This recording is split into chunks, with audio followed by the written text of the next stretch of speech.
റീഓർഡറിങ് നമുക്ക് ആവശ്യമാണ്. ഒരു പുനർക്രമീകരണം ഇന്ന് ആവശ്യമാണ്. മാതാപിതാക്കളെ കൊല്ലുന്ന മക്കൾ, കുടുംബജീവിതത്തിന്റെ വിശുദ്ധി, പവിത്രത, വിശ്വസ്ത മറന്നു പോകുന്ന ഭാര്യ ഭർത്താക്കന്മാർ, വഴിതെറ്റി പോകുന്ന യുവതലമുറ, വല്ലാത്ത അപകടം പിടിച്ചൊരു കാലഘട്ടം. ദൃശ്യമാധ്യമങ്ങളിലൂടെ ഞെട്ടിപ്പിക്കുന്ന വാർത്തകളാണ് ഓരോ ദിവസവും കണ്ടുകൊണ്ടിരിക്കുന്നത്.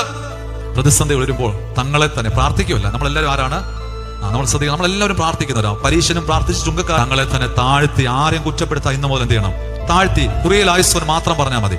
2 എന്താണ്? ദൈവത്തിന്റെ ആടുന്ന കൊമ്പിലെ പാടുന്ന പൈങ്കിളി ആയിരിക്കണം നമ്മൾ. പ്രതിസന്ധികളുടെ മധ്യ ആരുടെ മുഖത്തേക്ക് നോക്കണം, ദൈവം ഉത്തരം തരും കേട്ടോ. ഇന്ന് കണ്ണ് കരയുന്നവർ ഇന്ന് വന്ന് പ്രാർത്ഥിക്കാൻ നമ്മുടെ ജീവിതത്തിലെല്ലാം ദൈവമുഖത്തേക്ക് നോക്കിയാട്ടെ, ദൈവം ഇടപെടും. 3-ാമതായിട്ടും അവസാനമായിട്ടും എന്ന് പറഞ്ഞു, ദുർമാർഗങ്ങളെ, പാപത്തെ ഉപേക്ഷിച്ച് ടേൺ ടു ഗോഡ്, ദൈവത്തിലേക്ക് തിരിയണം. അങ്ങനെയാണെങ്കിൽ ദൈവം തരുന്ന ഉറപ്പെന്താണ്?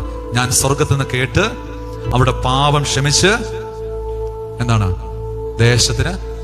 ദേശം സൗഖ്യമില്ലാതെ കരയുക, കുടുംബങ്ങൾ വിഷമിക്കുക, അപ്പനും അമ്മയും കരയുക, സഭ വിലപിക്കുന്നു. പ്രിയമുള്ളവരെ, അതുകൊണ്ട് ഈ 3 കാര്യങ്ങൾ, സിമ്പിളായ കാര്യങ്ങളാണ് പറഞ്ഞത്. ഇത് 3 ചെയ്താൽ നിശ്ചയമായിട്ടും ഈ പ്രതിസന്ധി ദൈവം നമ്മളെ വിടിക്കും. അതിനായിട്ട് ദൈവത്തിന്റെ പരിശുദ്ധാത്മാവ് നമ്മെ ഏവരെയും സഹായിക്കട്ടെ എന്ന് പ്രത്യേകം പ്രാർത്ഥിച്ചുകൊണ്ട്